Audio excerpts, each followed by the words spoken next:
कभी सोचा है आपने कि आग और पानी का कनेक्शन क्या है? एब्सर्ड सा लगता है ना? ऐसा ही एक एब्सर्ड कनेक्शन है इंडिया के रेगिस्तान और उसकी तिजोरी के बीच में। एक तरफ है राजस्थान का मारवाड़ इलाका, जहां सालों से पानी की एक बूंद के लिए भी लोगों को तरसना पड़ा है। और दूसरी तरफ है इंडिया की इकोनॉमी, जिसका एक बहुत बड़ा हिस्सा, और कुछ लोगों का तो मानना है 40 से 45% एक ऐसी कम्युनिटी कंट्रोल करती है जिनकी जड़ें उर्फ रूट्स उसी सूखे मारवाड़ से जुड़ी हुई हैं। द मारवाड़ीज। ये सिर्फ एक बिजनेस कम्युनिटी नहीं है, ये एक एम्पायर है। एक ऐसी सल्तनत है जिसके किस्से पूरे बाजार की तंग गलियों से लेकर मुंबई के आलिशान कॉरपोरेट टावर्स तक गूंजती है। चाहे दिल्ली हो, मुंबई हो, बैंगलोर हो, कहीं भी ले लीजिए, इनकी गूंज वहां तक है। लेकिन हर एम्पायर की तरह इस एम्पायर की दीवारों में भी कुछ दर्दनाक सच देखने जा रहे हैं। अगस्त 2025 में तेलंगाना की सड़कों पे मारवाड़ी गो बैक के नारों से गूंज रही थी गलियां। एक मामूली सी पार्किंग को लेकर शुरू हुआ झगड़ा देखते ही देखते आग में बदल गया। इल्जाम लगे इकोनॉमिक डिस्प्लेसमेंट के, कल्चरल इंसेंसिटिविटी के। ये कोई छोटा मोटा प्रोटेस्ट नहीं था, ये उस अनकही टेंशन को बता रहा था जो सालों से इंडिया के इकोनॉमिक लैंडस्केप के नीचे दबी हुई थी। सवाल ये उठ रहा है कि क्या मारवाड़ी सक्सेस स्टोरी पूरी बिजनेस ब्रिलियंस का नतीजा है, या इसके पीछे कोई सिस्टमैटिक एडवांटेज, या हो सकता है कोई अनफेयर गेम प्रैक्टिस छुपा हो। आज हम इसी राज से पर्दा उठाने वाले हैं। हम डेटा देखेंगे, हिस्ट्री को खोदेंगे, और उन सीक्रेट्स को अनकवर करेंगे जो शायद आप लोग भी आज तक नहीं जानते होंगे। ये कहानी है द मारवाड़ी एम्पायर की। वेल्थ है, कंट्रोवर्सी है, और सच जो मैं आपके पास ला के देने वाला हूं। अभी तक वीडियो को लाइक नहीं किया तो लाइक जरूर कीजिएगा, और चैनल को सब्सक्राइब कीजिएगा ताकि आप रेगुलरली अपडेटेड हो सके। चलिए पहले नंबर्स की बात करते हैं, क्योंकि नंबर्स कभी झूठ नहीं बोलते। Forbes India rich list 2022, India के 100 सबसे अमीर अरबपतियों की अगर मैं बात करूं तो उनमें 26 मारवाड़ी फैमिलीज थी। ठीक है, 2013 में ये नंबर 29 था, तो आप कहेंगे कि थोड़ी कमी आई है, लेकिन आधी अधूरी कहानी मत सुनिए। 2013 में टॉप 10 में से सिर्फ 2 मारवाड़ी फैमिलीज थी, आज 4 मारवाड़ी फैमिलीज हैं। इसका मतलब क्या है? इसका मतलब यह है कि वेल्थ नीचे से ऊपर की तरफ कॉन्सेंट्रेट हो रहा है। छोटे प्लेयर्स आउट हो रहे हैं कहीं ना कहीं, और बड़े प्लेयर्स और भी ज्यादा बड़े होते जा रहे हैं। बॉम्बे स्टॉक एक्सचेंज, इंडिया की स्टॉक मार्केट का दिल, यहां टॉप 10 मारवाड़ी ओन कंपनीज अकेले पूरे मार्केट कैपिटलाइजेशन का कितना कंट्रोल करती है पता है? 6% कंट्रोल करती है। ये इतना बड़ा कॉन्सेंट्रेशन ऑफ वेल्थ है कि वॉल स्ट्रीट के बड़े बड़े डायनेस्टीज भी शर्मा जाते हैं इनके सामने।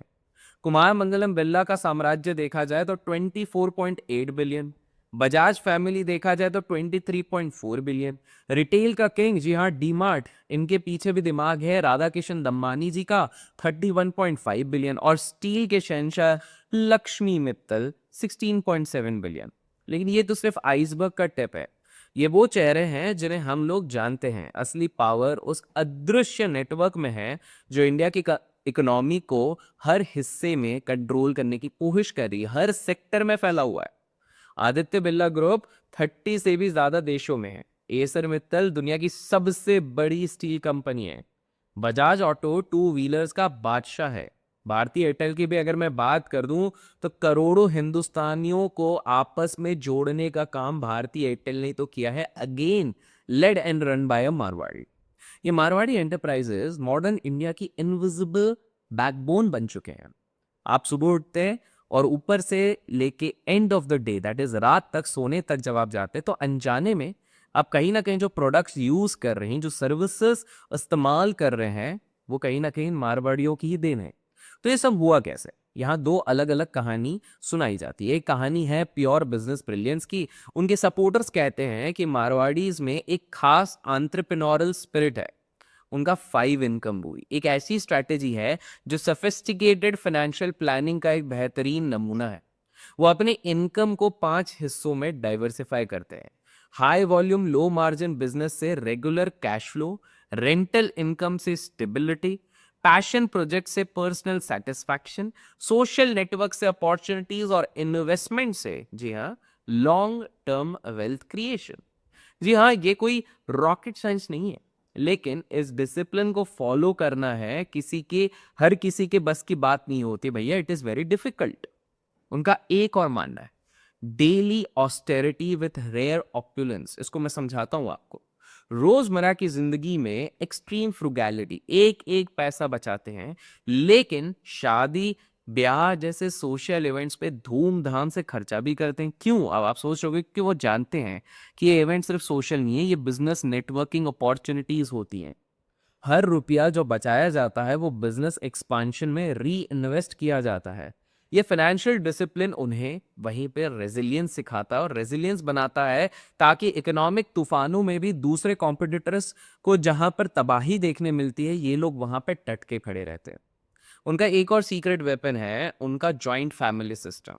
ये सिर्फ एक परिवार नहीं, ये एक सोशल सेफ्टी नेट है और एक वेंचर कैपिटल फंड है।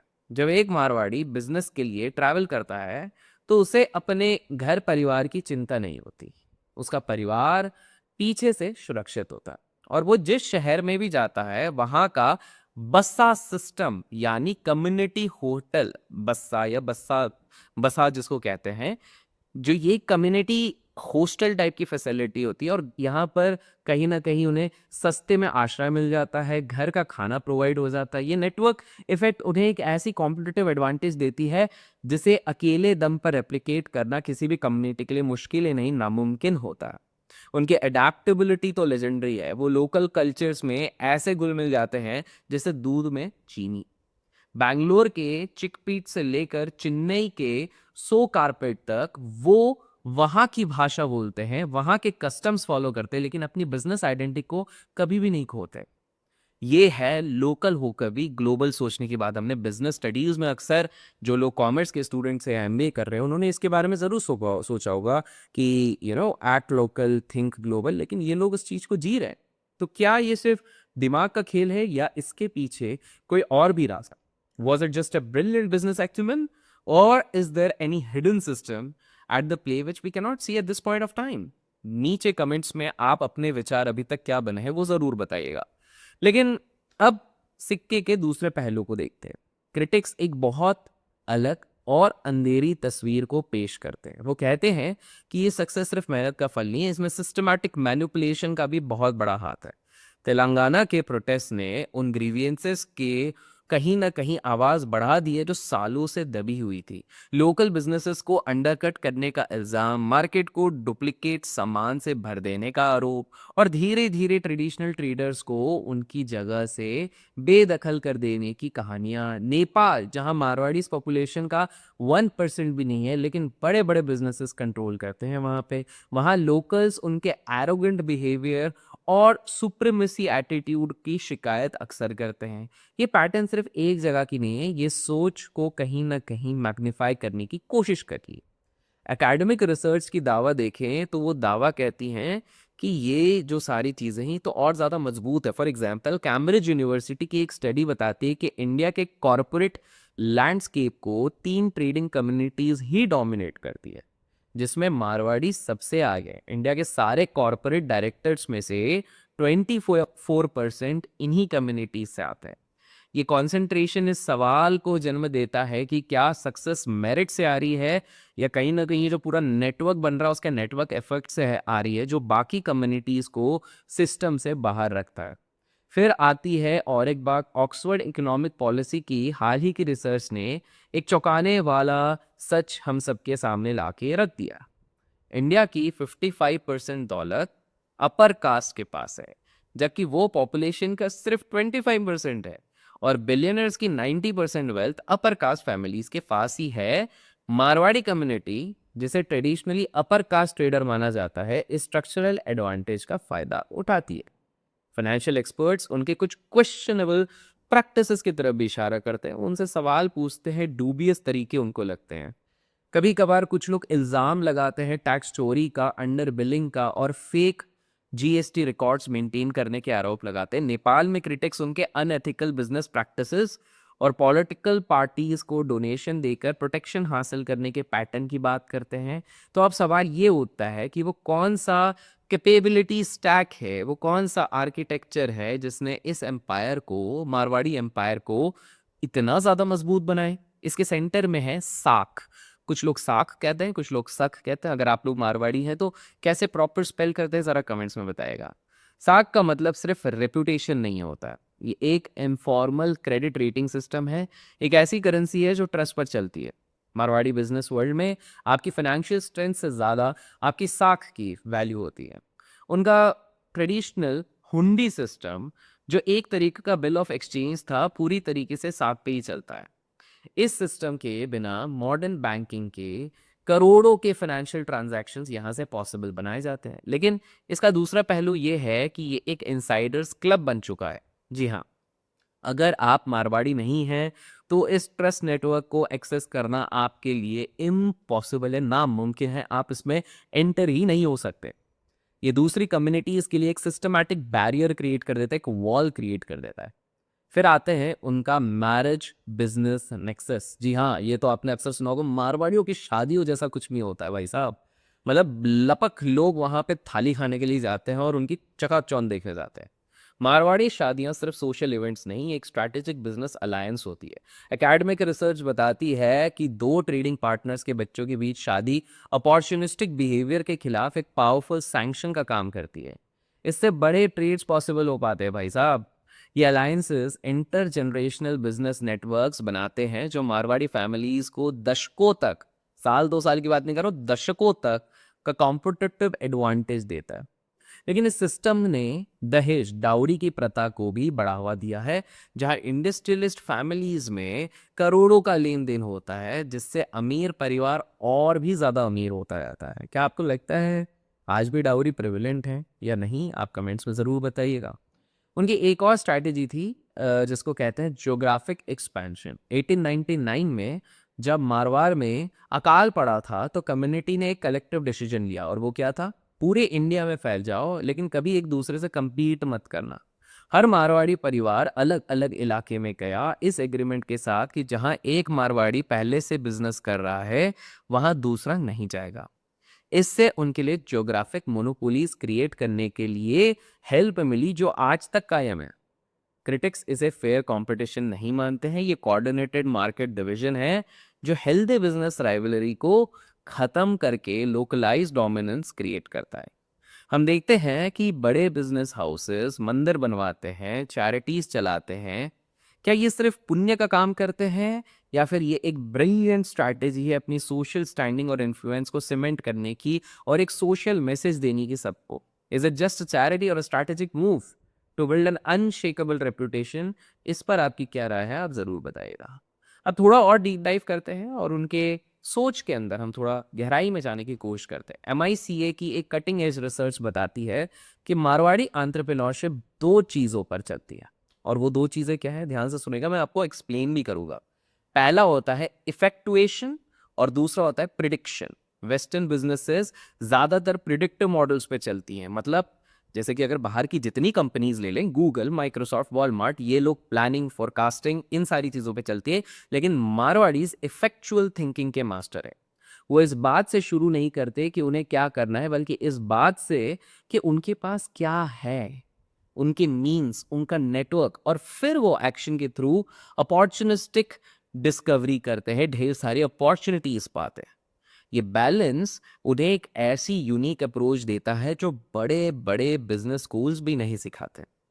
डॉक्टर पवन सोनी ने इसे 3 पैराडॉक्सेस में समझाया है। पहला, daily austerity versus rare opulence, जिसके बारे में हमने बात की। दूसरा, local integration versus root preservation, local culture में घुल मिल जाओ लेकिन अपनी राजस्थानी तहजीब को और बिजनेस प्रैक्टिसेस को हमेशा जिंदा रखो। और तीसरा, family loyalty versus business pragmatism, financial capital की जगह सोशल कैपिटल का इस्तेमाल करते हैं सबसे ज्यादा मारवाड़ीज, ताकि स्ट्रैटेजिक फैमिली अलायंसेस बनी रहे। और उनका सबसे बड़ा हथियार क्या है? उनका पर्ता सिस्टम। ये है 100 साल पुराना जो हम कहते हैं अकाउंटिंग मेथड है, जो रिटर्न ऑन इन्वेस्टमेंट पे सबसे ज्यादा फोकस करता है। ये केवल काफी बाहर वालों को, आउटसाइडर्स को लगता है ये ट्रेडिशनल बुक कीपिंग की बात है, लेकिन उससे ज्यादा है। हर रोज धंधे के मालिक को पता होता है कि आज कितना प्रॉफिट हुआ और कितना नुकसान हुआ। ये अकाउंटिंग के जरिए बिजनेस कंट्रोल करने का एक रेवोल्यूशनरी तरीका है जो उन्हें ऐसी फाइनेंशियल इंसाइट्स देता था जो उनके कॉम्पिटिटर्स के पास कभी नहीं थी। लेकिन क्या ये मिडास टच अब धीरे धीरे खत्म हो रहा है? जी हाँ। आरपीजी ग्रुप के हर्ष गोयंका जी की माने तो उनका एक एनालिसिस कुछ चिंताजनक ट्रेंड्स की तरफ इशारा कर रहा है। 1964 से 2000 तक टॉप बिजनेस हाउसेस में मारवाड़ीज रिप्रेजेंटेशन 26 से 28% पर स्टेबल रहा है। लेकिन आज वो बिजनेसेस हेडलाइंस को उस तरह डोमिनेट नहीं करते जैसे बिरला बजाज मित्तल के जमाने में किया करते थे। आप लोग खुद देखिए, एक समय पे इनकी कितनी गूंज होती थी, लेकिन आजकल हेडलाइंस उतने ज्यादा गूंजते नहीं है। 1991 के इकोनॉमिक लिबरलाइजेशन ने उनके कंट्रोल को कम करा है। लाइसेंस राज के खत्म होने पर जब कंपटीशन बढ़ा तो कई पुराने मारवाड़ी बिजनेसेस स्ट्रगल करने लगे। कुछ ने तो बॉम्बे क्लब बनाकर फॉरेन कंपटीशन के खिलाफ लॉबी भी किया था, जो उनके बदलते स्टेटस की एंजाइटी को साफ दिखा रहा था।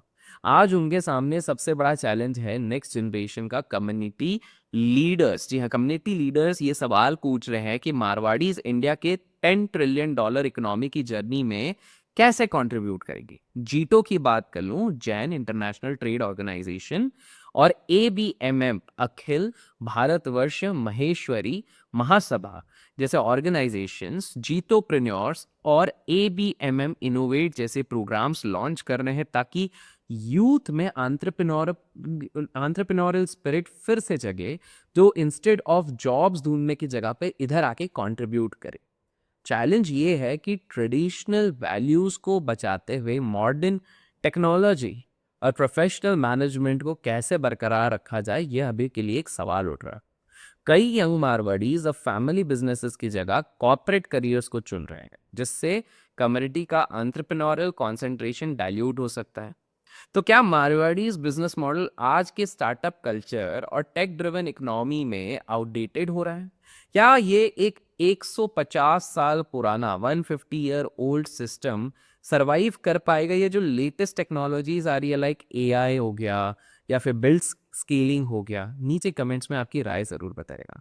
इस कहानी को समझाने के लिए हमें इससे एक ग्लोबल पर्सपेक्टिव से भी देखना जरूरी हो जाता है, ताकि एक कंपैरिजन आ जाए between the community and the global outlook. जब हम मारवाड़ीज डायस्पोरा को दूसरे ग्लोबल बिजनेस डायस्पोरास जैसे ओवरसीज चाइनीज और ज्यूइश डायस्पोरा से कंपेयर करते हैं तो एक बहुत ही इंटरेस्टिंग तस्वीर सामने उभर के आती है। सबसे बड़ा फर्क यह आता है कि मारवाड़ी सक्सेस स्टोरी एक इंटरनल डायस्पोरा की है। उनका माइग्रेशन इंडिया के सीमाओं के अंदर ही हुआ है। वहीं चाइनीज और जूइश डायस्पोरास की मैं बात करूं तो हालांकि वो ट्रेडिशनल हैं, पर वो दुनिया के दर्जनों देशों में पहले से फैलना शुरू कर चुके थे। तो अब इससे आपके दिमाग में ये सवाल आएगा कि भैया इससे क्या फर्क पड़ता है? बहुत बड़ा फर्क पड़ता है। मारवाड़ीज बिजनेस मॉडल इंडिया के स्पेसिफिक कंडीशंस के लिए हाइप्ड है, ऑप्टिमाइज्ड है। उन्हें कॉलोनियल और सोशलिस्ट इंडिया के प्रोटेक्टेड कमोडिटी बेस्ड इकोनॉमी को मास्टर करना था, और उन्होंने वो ऑलरेडी किया भी। ऐसा नहीं कि उन्होंने नहीं किया, उन्होंने यहाँ पे मास्टरी हासिल करी। लेकिन उसी वजह से वो एक तरीके के पाथ डिपेंडेंसी के शिकार हो गए। यानी उनकी शुरुआती सफलता ने उन्हें एक सही रास्ते पे लॉक कर दिया है, और अब वहां से मुड़ना काफी मुश्किल हो रहा है उन लोग के लिए। ये रास्ता था ओल्ड इकोनॉमिक बिजनेसेस के लिए, किस तरह के? जैसे टेक्सटाइल्स हो गए, सीमेंट हो गया, मेटल्स हो गया। इसके आगे ज्यूइश डायस्पोरा, जिसको यूरोप में जमीन खरीदने पर पाबंदियों का सामना करना पड़ा था, उन्होंने शहरी स्किल्ड प्रोफेशंस की तरह रुख किया। इससे उन्होंने लिटरेसी और न्यूमरेसी में एक कॉम्पिटिटिव एडवांटेज दिया, जो आगे चलकर modern knowledge, economy, finance, law, technology में उनके डोमिनेंस का कारण बना। सो कहीं ना कहीं they could master a lot of subjects जो इंटरनेशनल या ग्लोबल स्केल पे लग रहा था। ओवरसीज चाइनीज डायस्पोरा ने जबरदस्त अडेप्टेबिलिटी दिखाई। साउथ ईस्ट एशिया में उन्होंने मैन्युफैक्चरिंग और ट्रेड को डोमिनेट किया, और वेस्टर्न इकोनॉमीज में टेक्नोलॉजी और फाइनेंस में भी अपना लोहा मनाया। उन्होंने अलग अलग लीगल, पॉलिटिकल और कल्चरल एनवायरनमेंट्स में ऑपरेट करना सीखा, और कहीं ना कहीं उनको सीखना पड़ा ड्यू टू द कंडीशन, जिससे उनका बिजनेस मॉडल ज़्यादा फ्लेक्सिबल और रेजिलियंट बन गया। इसका सबसे बड़ा सबूत है उनका कंट्रीब्यूशन अपनी होमलैंड की इकोनॉमी में। ओवरसीज चाइनीज ने चाइना के इकोनॉमिक राइज में एक इंजन का काम किया है। एक अनुमान के मुताबिक चाइना की 70% फॉरेन डायरेक्ट इन्वेस्टमेंट उन्हीं के थ्रू आई है। मतलब आप इंटरेस्टिंग चीज देखिए, चाइनीज चाइनीज के लोग एस्पिरेशन लेके विदेश गए, विदेश में अपना बहुत बड़ा एम्पायर बना, और वहीं से वो लोग एफडीआई का इन्वेस्टमेंट अपने देश में ला रहे हैं। इससे बेटर क्या हो सकता है। ज्यूइश डायस्पोरा ने इसराइल को फाइनेंशियल सपोर्ट, फिलंथ्रॉफी और खास करके, जी हाँ, उसके हाई टेक सेक्टर में इन्वेस्टमेंट के जरिए बहुत मजबूती दी है। मारवाड़ीज के लिए उनका होमलैंड राजस्थान एक कल्चरल आइडेंटिटी का स्रोत है, एक फिलंथ्रॉफिक एक्टिविटी का सेंटर है, लेकिन वो उनके जो बोलते हैं ना ग्लोबल इकोनॉमिक नेटवर्क में एक स्ट्रैटेजिक पार्टनर की भूमिका कहीं नहीं निभा पा रहा हूँ, कहीं ना कहीं काफी ज्यादा डोमेस्टिक रह जा रहा है। ये कर्स ऑफ अर्ली सक्सेस ही वो कारण है कि जब 1991 में इंडिया की इकोनॉमी ने करवट ली, तो मारवाड़ी कम्युनिटी उस बदलाव के लिए स्ट्रक्चरली और कल्चरली तैयार नहीं थी। नया paradigm, global competition, public capital markets और नॉलेज बेस्ड इंडस्ट्री की मांग यही रही थी कि कहीं ना कहीं लोग बदले, हमारे साथ अडेप्ट करें। ये सभी वो एरियाज थे जहां उनका इनवर्ड लुकिंग ट्रेडिशनल मॉडल कहीं ना कहीं कमजोर कर रहा था। उन्होंने इंडिया की आईटी, फार्मास्यूटिकल और टेलीकॉम रेवोल्यूशन को लगभग पूरी तरीके से मिस ही कर दिया, वहां का पार्ट नहीं बन पाए थे। ये उनके इंटेलिजेंस की कमी नहीं थी, ये सिस्टम की, ये उनके पाथ डिपेंडेंसी की सीमाएं थी। उन्होंने जो किला बनाया था वो उन्होंने एक हॉस्टाइल एनवायरनमेंट से बचने के लिए परफेक्ट किया था, लेकिन जब माहौल ही पूरी तरीके से बदल गया, किस्मत बदल गई, सारे सिचुएशंस बदल गए, तो वही किला उनके लिए एक कहीं ना कहीं कैद जैसा बनता जा रहा है। और इस कैद खाने की सबसे कमजोर दीवार थी सक्सेशन। जी हाँ, पहली जनरेशन बनाती है, दूसरी संभालती है और तीसरी बर्बाद कर देती है। ये कहावत मारवाड़ी परिवारों में एक एक बार फिर से लौट के आ चुकी है, एक अभिशाप के रूप में। उनका इनफॉर्मल पैट्रियार्कल गवर्नेंस स्ट्रक्चर एक मजबूत फाउंडर के नीचे तो ए लिस्ट तरीके से काम करता है, लेकिन उसके बाद वही स्ट्रक्चर कॉन्फ्लिक्ट और पैरालिसिस का स्रोत बन जाता है जब उनके आने वाली पीढ़ियों के बीच में प्रॉपर्टी को लेकर झगड़ा हो जाता है, लैंड को लेकर झगड़ा हो जाता है, बिजनेस को लेकर झगड़ा हो जाता है। जब परिवार बदलते हैं तो कंट्रोल, स्ट्रैटेजी और दौलत के बंटवारे को लेकर झगड़े शुरू हो जाते हैं। कई बड़े बड़े मारवाड़ी साम्राज्य इसी इंटरनल कॉन्फ्लिक्ट के वजह से ही बिखरे हैं। तो आगे का रास्ता क्या है? क्या ये एक एम्पायर है जो कहीं ना कहीं आने वाले समय पे अंत की तरफ जाएगा? शायद नहीं, लेकिन ये एक ट्रांसफॉर्मेशन का दौर जरूर है। कुछ प्रोग्रेसिव मारवाड़ीज हाउसेस इसे चैलेंज समझकर कहीं ना कहीं इस पे वर्क कर रहे हैं। वो प्रोफेशनल मैनेजमेंट ला रहे हैं अपनी कंपनीज में, फैमिली काउंसिल्स बना रहे हैं और अपने पोर्टफोलियोज को डाइवर्सिफाई भी कर रहे हैं, जो इससे पहले कभी नहीं करते थे। आज से 10-20 साल पहले काफ़ी हाईली कॉन्सेंट्रेटेड रहने की कोशिश करते रहते हैं। वो समझ रहे हैं कि अब फैमिली बिजनेस से बिजनेस फैमिली बनने का वक्त आ गया है। यानी family day to day operation से हटकर गवर्नेंस, वैल्यूज और लॉन्ग टर्म स्टीवर्डशिप पर फोकस करे और बिजनेस को चलाने की जिम्मेदारी प्रोफेशनल्स को दे। डाबर इंडिया का बर्मन परिवार इसका एक क्लासिक एग्जाम्पल है, और इसके अलावा भी काफ़ी सारी न्यू एज कंपनीज हैं जो आप देखेंगे, काफ़ी सारी ई कॉमर्स बेस्ड कंपनीज हैं जहां पर मारवाड़ीज एट प्रेजेंट डोमिनेट कर रहे हैं। तो आखिर में आते हैं सबसे बड़े सवाल पे, the final verdict. Marwari success story किसी एक सिंपल नैरेटिव में फिट नहीं होती है। ये ना तो पूरे एंटरप्रेन्योरल ब्रिलियंस की कहानी है और ना ही सिर्फ सिस्टमैटिक एक्सप्लॉयटेशन की है। ये एक कॉम्प्लेक्स इंटरप्ले है जिसमें उन्हें बेहतरीन बिजनेस स्किल्स बनाए हैं, उनके काफ़ी ज़्यादा इंस्टीट्यूशनलाइज उनने इन सारी चीज़ों करी हैं। इसमें हिस्टोरिकल टाइमिंग का बहुत बड़ा योगदान रहा है और इसमें वो सिस्टमैटिक एडवांटेज भी है जो उन्हें उनके कास्ट और नेटवर्क के चक्कर में मिलता है, जो इक्विटी और फेयरनेस पे गंभीर सवाल उठाता है। उनके फाइनेंशियल डिसिप्लिन, उनका साख सिस्टम, उनका परता, उनका रिस्क लेने का सलीका, ये सब जेन्युइन कॉम्पिटिटिव एडवांटेजेस तो ही तो है जो कोई भी बिजनेस को कहीं ना कहीं एक बहुत बड़ी कम्युनिटी लेड बिजनेस बनाने में हेल्प करता है। लेकिन उनका जियोग्राफिक कोऑर्डिनेशन, उनके कास्ट प्रिविलेजेस और उनका नेटवर्क एक्सक्लूजन, ये सब दूसरी कम्युनिटीज़ के लिए ऐसा बैरियर क्रिएट करता है जिन्हें पूरे मार्केट का कंपटीशन जस्टिफाई नहीं कर सकता है। वेल आपके क्या व्यूज़ एंड ओपिनियंस है कमेंट्स में ज़रूर बताएगा। इस तरह के वीडियोस पसंद आते हैं तो लाइक और शेयर करना ना भूलिएगा। सब्सक्राइब नहीं किया तो सब्सक्राइब कीजिएगा। फिर मिलेंगे एक और धमाकेदार वीडियोस के साथ। Till then keep learning, keep growing, keep investing and keep trading.